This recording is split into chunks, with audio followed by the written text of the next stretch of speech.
Muito obrigado. As palavras iniciais para agradecer o convite, que muito me honra, para dizer que me sinto muito bem acompanhado nesta mesa com uma companhia tão honrosa. Desculpem que eu destaque, e os restantes membros vão-me desculpar, que destaque o Sr. Conselheiro, que já nos conhecemos de outras andanças, do tempo em que o Sr. Conselheiro desempenhou funções de direção no SES e em que eu tive o gosto de ser docente na casa. E agradeço também o convite, porque é um convite que me dá a oportunidade de regressar 26 anos depois a Viseu, porque eu há 26 anos que não vinha a esta cidade. Foi precisamente quando aqui exerci funções no Tribunal de Trabalho de Viseu como auxiliar.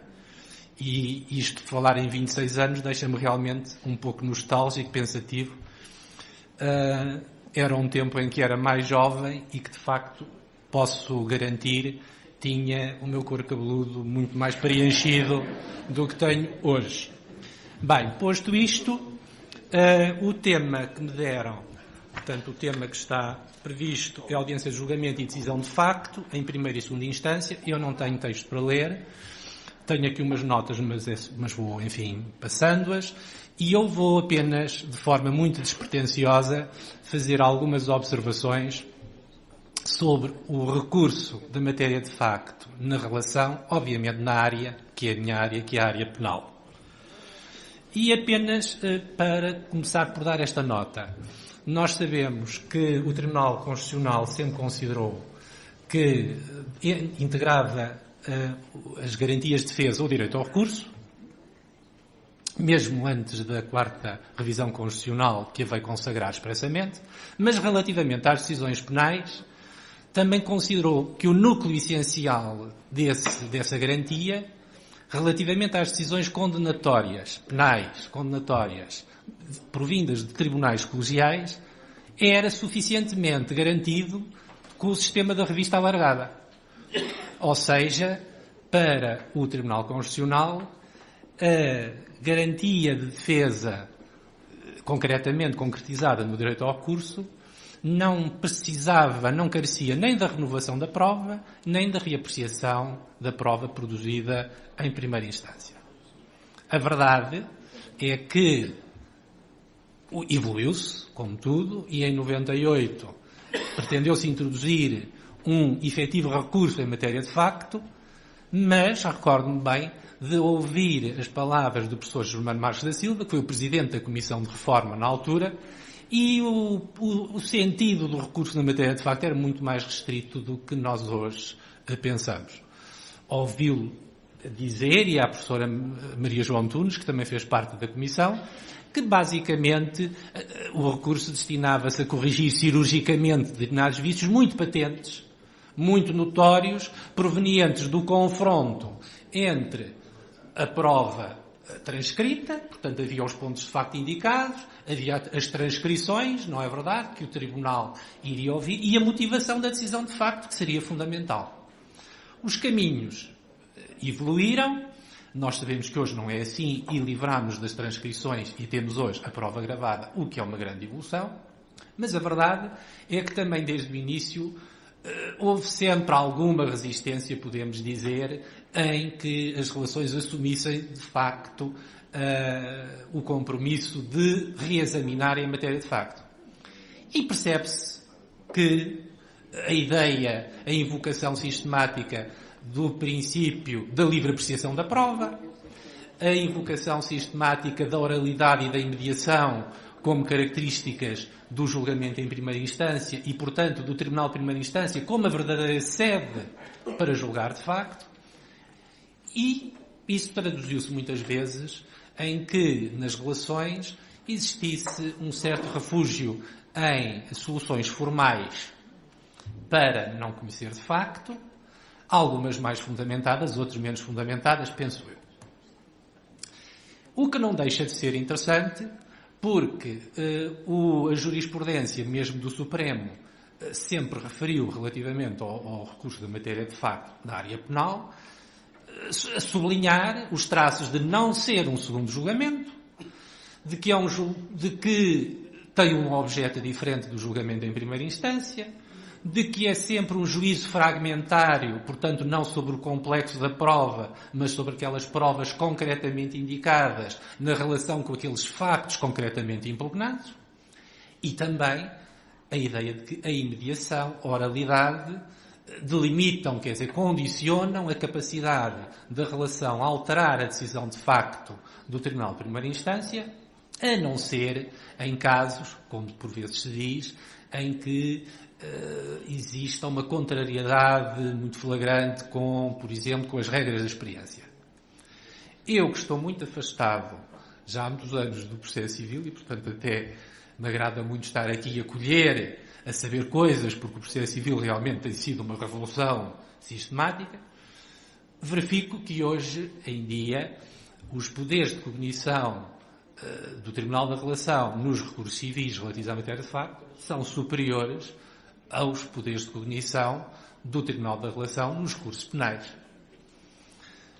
Basta dizer que, pelo que eu vejo, pelo que eu leio, diz-se, e ainda esta semana li um acórdão do Supremo, em que se refere à atividade do juiz de relação como a atividade de quem vai buscar a sua própria convicção. Não é verdade que, eventualmente, pode sobrepor-se, e vai sobrepor-se, à convicção diferente do juiz da primeira instância. Portanto, assumir-se realmente a relação como um tribunal de instância. Enquanto que, no processo penal, é recorrente dizer-se que não, que o tribunal da relação não vai procurar a sua própria convicção, vai sim, por assim dizer, fazer controlar o processo de formação da convicção do tribunal da primeira instância. É curioso isto, como é curioso ver-se, por exemplo, que o Tribunal da Relação na área civil pode renovar a prova e pode mesmo ordenar a produção de meios de prova, portanto não apenas prova que já tenha sido produzida na primeira instância, mas outras provas, enquanto que na área penal nós confrontamos com a renovação da prova. É uma coisa que, enfim, praticamente não se verifica. Aliás, percebe-se que não se verifica porque os pressupostos também são muito apertados, de tal forma que lhe retiram grande utilidade. É uma renovação da prova, instrumento da sanação dos vícios decisórios do artigo 410, número 2, e nessa medida acaba por ter muito pouco alcance. Eu, pelo menos, nunca deferi nenhum pedido de renovação da prova e também os pedidos de renovação da prova que me fizeram estavam normalmente mal formulados. Chamavam renovação da prova à reapreciação da prova gravada. E, portanto, não havia nenhum pedido de renovação da prova. Isto para dizer que considero que é curioso verificar que, precisamente numa área que é a área penal, que é a área dominada pelo princípio da investigação, era sempre o que nós ouvíamos, da indagação da verdade material, da presunção de inocência, os poderes de cognição do Tribunal da Relação são mais restritos do que os poderes de cognição do Tribunal da Relação nos recursos civis. Não que, aqui deixar uma prevenção, não que eu veja que os juízes do Tribunal da Relação nas secções criminais estejam muito interessados também em que haja uma ampliação dos nossos poderes. Porque ouvir as gravações que temos para ouvir é já quanto nos basta para nos irmos, enfim, entreter. Mas seja como for, é uma coisa que eu acho que é curiosa. Há realmente uma alteração muito grande, penso eu, no paradigma do processo civil que conduziu a esta situação de um juiz muito mais interventivo, enquanto que no meu tempo, já posso dizê-lo, o juiz tinha uma posição bem mais passiva e, pelo contrário, era no processo penal que o juiz tinha sempre um papel mais ativo. Mas isto para dizer então o seguinte. Num primeiro momento, nós, nos recursos da matéria de facto que nos chegam à relação, normalmente continuam a vir, em grande parte, muito, quer dizer, pouco, com uma elaboração muito deficiente, não há dúvida. Há uma mistura muito grande entre a impugnação ampla e vícios decisórios, e pode haver aí, eventualmente, a tentação de nos socorrermos de formalismos ou digamos, de pretextos formais para evitar o conhecimento efetivo da matéria de facto. Eu penso sempre que o que importa é a substância das coisas. Pouco me importa que no recurso o recorrente diga que é um erro notório na apreciação da prova, se do recurso tiver aptidão, porque ele até faz menção a pontos de facto concretos, e porque ele até faz, indevidamente, se fosse apenas erro notório na apreciação da prova, referência às provas, pouco me importa que ele chame erro notório ou que lhe chame outra coisa qualquer, ou insuficiência, ou outra coisa qualquer. Desde que o recurso tenha aptidão mínima no cumprimento dos ónus de especificação, eu conheço de facto. E agora a questão que se coloca é saber se o nosso conhecimento na relação é assim tão limitado pelos tais princípios da livre apreciação da prova, pela imediação e pela oralidade, ou se não haverá um certo exagero da nossa parte quando os invocamos para não conhecer, eventualmente, daquilo que devíamos conhecer. Parece-me óbvio que o princípio da livre apreciação da prova do juiz da primeira instância existe, sem dúvida, mas o juiz do Tribunal da Relação, quando aprecia a prova, tem também a livre apreciação da prova. Este é o primeiro ponto. Não é por aí. O que há é que o juiz do Tribunal da Relação tem limites, eu diria, epistemológicos, diferentes dos limites do juiz da primeira instância. Precisamente porque a imediação que o juiz de julgamento tem, eu não a tenho, ou não a tenho na totalidade, porque tenho em parte, relativamente às chamadas provas reais, tenho-a nos mesmos termos do Sr. Juiz da primeira instância, os documentos, as perícias, os autos de apreensão, tudo isso eu tenho nas mesmas condições. Não tenho um elemento importante que é a capacidade de interagir com os meios de prova, no sentido de que, e quantas vezes acontece, eu não tenho a capacidade de surge-me uma pergunta e perguntar à testemunha, não tenho lá à frente. E quantas vezes me acontece estar a ouvir uma gravação e dizer assim, estar à espera daquela pergunta. E já me aconteceu surgir um senhor advogado e fazer a pergunta que eu queria ouvir. E ter o senhor juiz a dizer, isso não interessa. E eu ficar, olha, eu até me interessava tanto esta resposta. Portanto, no fundo, estes é que são os limites, mas a consideração destes limites integra a livre apreciação da prova, porque se a livre apreciação da prova é uma prova analisada racionalmente, logicamente, é uma apreciação que integra na sua compreensão os limites em que se exerce. Portanto, não penso que seja por aí. Além disso, eu gostaria também de dar esta nota. Vemos também muitas vezes, e eu contra mim falo, que quando apreciamos a prova na relação, dizemos assim, a imediação, alto lá. O Tribunal teve a imediação, o Tribunal da primeira instância, e, portanto, quanto a um juízo de credibilidade sobre a prova, a menos que o juízo que o Tribunal de primeira instância fez seja contrarie de forma flagrante as regras da experiência, eu tenho que o aceitar. Porque existe essa margem, digamos assim, eu quase diria, de insindicabilidade do juízo feito pelo Tribunal da primeira instância. Eu creio que é assim, mas não ao ponto que nós muitas vezes dizemos. Desde logo, porque hoje nós não temos transcrições, nós hoje temos a voz. E se eu não tenho acesso à imagem e à gestualidade de uma testemunha, eu tenho acesso à sua voz. A voz está gravada. Há muita coisa que eu não posso perceber, não é? Não posso perceber dos tais olhares, dos trejeitos, da mímica que a testemunha fez. Isso é uma matéria em que eu não posso avaliar. Mas também não creio que devamos, digamos, agarrarmos demasiado a esse tipo de impressões do juiz da primeira instância, porque uma convicção que eu não consiga objetivar dando as razões da mesma, eu costumo dizer que é uma convicção que não serve para nada. Eu, pelo menos, é o que entendo. Se eu tenho uma convicção, eu tenho que ter a capacidade de dar a um terceiro as razões da minha convicção. Aceito que existem margens, digamos, de apreciação que não são suscetíveis de ser concretizadas. Agora, também não me parece que nós devamos, assim, imaginar que, como juízes, somos agraciados com uma espécie de dom especial, com uma graça especial que nos permite interpretar e formar a convicção com base no olhar e no trejeito, e porque a testemunha olhou para o lado direito ou porque a testemunha olhou para o lado esquerdo.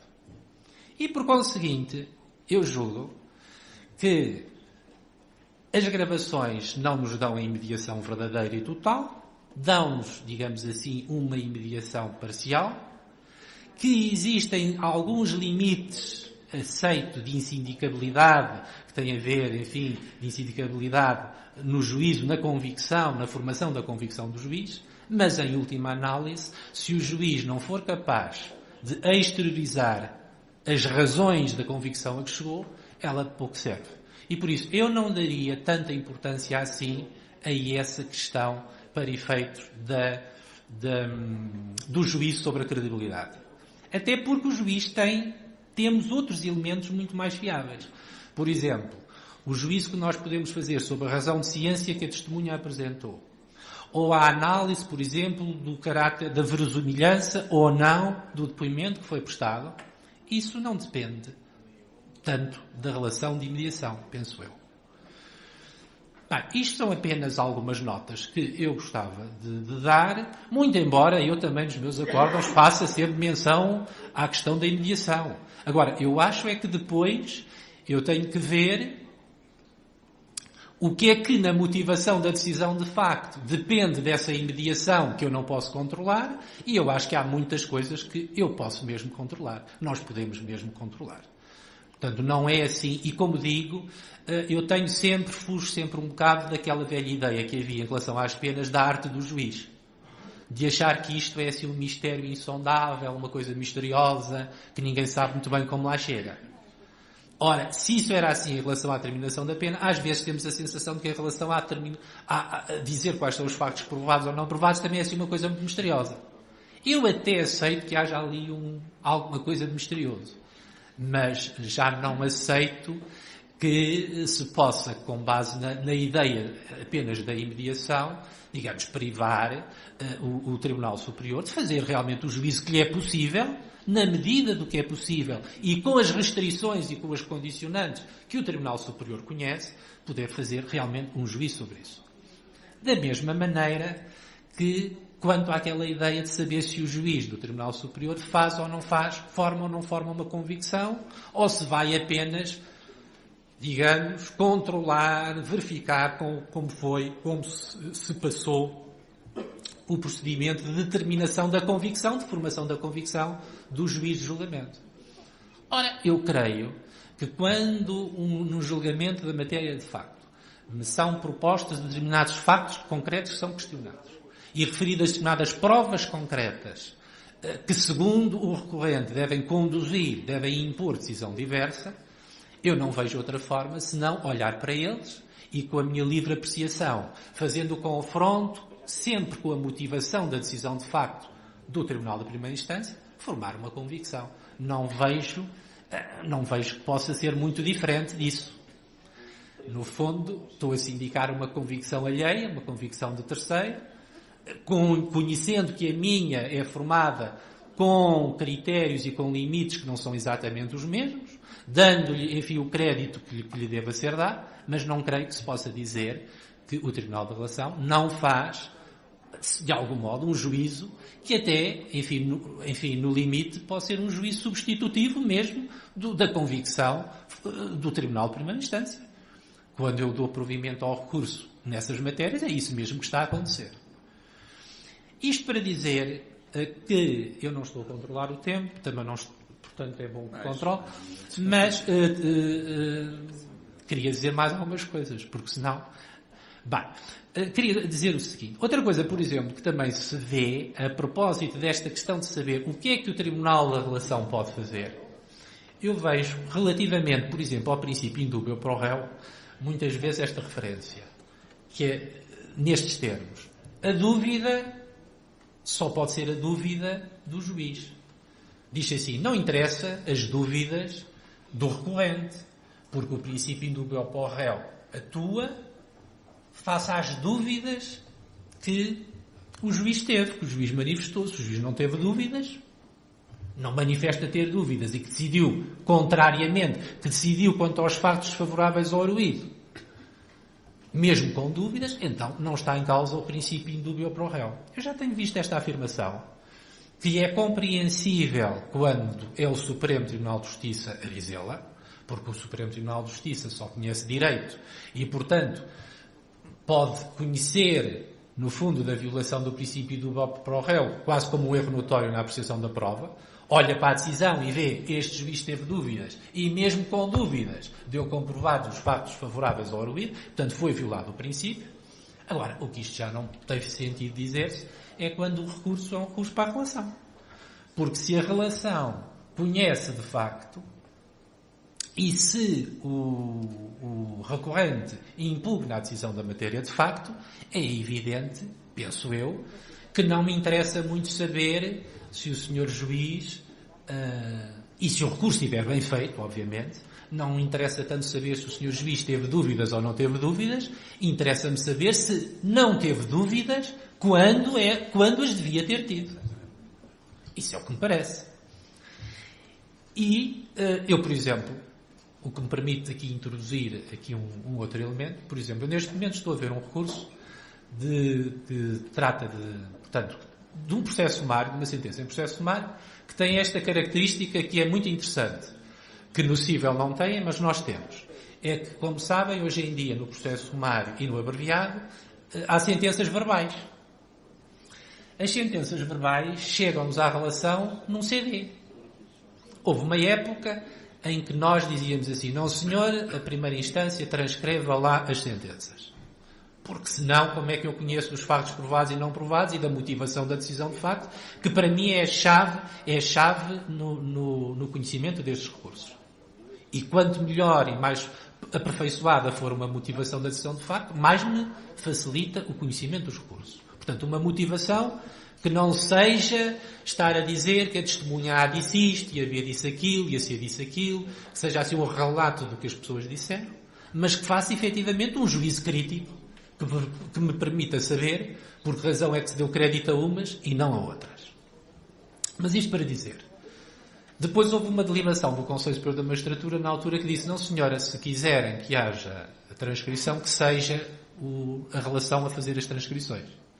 E é óbvio que nós não tínhamos lá funcionários para fazer as transcrições e, portanto, passámos mesmo a ouvir as sentenças. Hoje em dia, já não é bem assim, porque se nós acharmos estritamente necessário, portanto, mesmo assim desencoraja-se um bocado, podemos pedir à primeira instância a transcrição. E então o que é que nós temos? Temos recursos da decisão da matéria de facto, em que nós, para agilizar os procedimentos, não pedimos a transcrição, e temos uma sentença num CD. Sendo certo que eu, o meu acórdão, não posso fazer para um CD. Eu tenho que pôr lá factos provados e tenho que pôr lá coisas, porque senão ainda posso ainda cometer alguma nulidade no meu acórdão. E então, o que nós temos é o seguinte, é que eu acho estas sentenças verbais são muito ágeis, são uma simplificação, não há dúvida nenhuma, e nós temos que ir por caminhos de simplificação. Agora, o problema é saber como é que estas sentenças verbais são dadas. E, normalmente, são dadas tipo monólogos, tipo conversa. Não são sentenças como eu julgo que seria aconselhável que se fizesse, que devia ser dizer-se para o gravador como nós ditávamos a sentença ao funcionário. É mais fácil, não está um funcionário a escrevê-la, mas a sentença fica uma coisa ordenada. Então o que é que nós temos? Temos motivações da decisão de facto que são, às vezes, um emaranhado discursivo em que, à medida que se vai pensando, vai-se dizendo as coisas, e às vezes entra-se em contradições permanentes. E então eu tenho um processo neste momento em que tenho realmente uma sentença dessas, em que o recorrente, por acaso, fez a transcrição da sentença e a motivação da decisão de facto transcrita são para aí umas 7 ou 8 páginas, num discurso contínuo, e, enfim, conforme surgem as ideias, vai-se dizendo, pois é uma confusão. E a senhora juíza repete, vezes sem conta, que não teve dúvidas nenhumas. Às vezes, quase parece que ela vai repetindo que não teve dúvidas, para mais se convencer que realmente não teve dúvidas. O problema é que eu também sou juiz, também vou ter de decidir, e eu, por acaso, até tenho dúvidas. Porque a dúvida que me importa não é uma dúvida puramente subjetiva, a dela ou a minha, ou deste ou daquele, mas é uma dúvida que seja fundada numa análise da prova racional e objetiva. Isto para concluir o quê? Para concluir que a ideia de que o Tribunal da Relação não vai em busca da sua convicção para impô-la, se for caso disso, à primeira instância, tem que ser matizada. É óbvio que num caso destes, o Tribunal da Relação não pode deixar de avaliar as provas, não pode deixar de fazer o seu próprio juízo e, eventualmente, se o seu juízo for diferente, ter que sobrepor, porque, efetivamente, há ali uma dúvida objetiva e não pode remeter-se a questão do indúbio para uma mera questão de erro notório na apreciação da prova. Só uma palavra final para não vos maçar. Eu disse, no princípio, que vejo diferenças grandes nos poderes cognitivos, hoje em dia, da relação no processo civil em relação ao penal. E vejo, desde logo, relativamente à renovação da prova e relativamente à possibilidade de produção de novos meios de prova. Então temos atualmente a seguinte situação. Como sabem, quando o Tribunal da Relação condenava um arguido absolvido na primeira instância, a jurisprudência dividia-se em 2 linhas. Uma dizia, faça o juízo sobre a culpabilidade, e a primeira instância que faça o procedimento de determinação da pena. E, portanto, havia um reenvio para a primeira instância, ou então, pelo menos, uma reabertura da audiência para se seguir o procedimento de determinação da pena. E havia outra linha que dizia, não senhor, o Tribunal da Relação faz o juízo sobre a culpabilidade e determina ele próprio a pena. Aqui com um limite. É que algumas vezes as sentenças da primeira instância não vêm com elementos para determinar a pena. Precisamente porque o juiz absolveu, o juiz nem cuidou de pôr elementos sobre a condição social, económica, pessoal do arguido. E, por conseguinte, o tribunal não estava habilitado. E aí, normalmente, o que se fazia era reenviar o processo para a primeira instância para se fazer essa prova e se determinar a pena. Agora temos o Supremo Tribunal de Justiça que nos vem dizer que isto não pode ser assim. E que, por conseguinte, o Tribunal da Relação, que, num primeiro momento, disse, sim senhora, o arguido foi absolvido, mas deve ser condenado, portanto, formula o juízo sobre a culpabilidade, deve depois prosseguir todo o procedimento e determinar ele próprio a pena e não havendo razão alguma para reenviar o processo à primeira instância. É claro que para que isto se faça, isto significa que, eventualmente, tem que se fazer prova, ou ter-se-á que fazer prova na relação. Suponham, por exemplo, o caso de um arguido que indicou testemunhas e que indicou aquelas 5 testemunhas que podem indicar de tipo abonatório à sua personalidade, condições sociais, económicas e tudo isso. Que, em princípio, nós sabemos que isso não acontece na maior parte dos casos, mas que, em princípio, só deveriam ser ouvidas depois de formulado o primeiro juízo, o juízo sobre a culpabilidade. Elas não foram ouvidas. Mas se o Tribunal da Relação deve completar o julgamento até ao fim, incluindo a fase de determinação da sanção, então essa prova a realizar terá que ser, obviamente, na relação. Temos, por conseguinte, aqui um caso em que se prevê, por via da interpretação que o Supremo Tribunal de Justiça fixou, uma situação de produção de prova nova, porque não é sequer de renovação da prova. São provas que nunca foram produzidas nem apreciadas perante a primeira instância, mas que vão ser produzidas, apreciadas pela primeira vez na relação. É uma situação interessante. Eu ainda não tive, eu era daqueles que determinava a pena, tendo os elementos. Não tendo os elementos, mandava para a primeira instância. Mas agora, em casos futuros, terei mesmo, enfim, eventualmente, por ir a prova. Sendo certo que há só uma nota final. Sendo certo que a jurisprudência do Tribunal Europeu dos Direitos do Homem sempre indicaria, e é essa a posição de há muito do desembargador Joaquim Gomes, que se o Tribunal da Relação passa de uma absolvição para uma condenação, dar pelo menos a possibilidade ao recorrente, no caso do arguido, pelo menos a possibilidade de requerer, nesse caso, a audiência e de requerer a sua presença no Tribunal da Relação.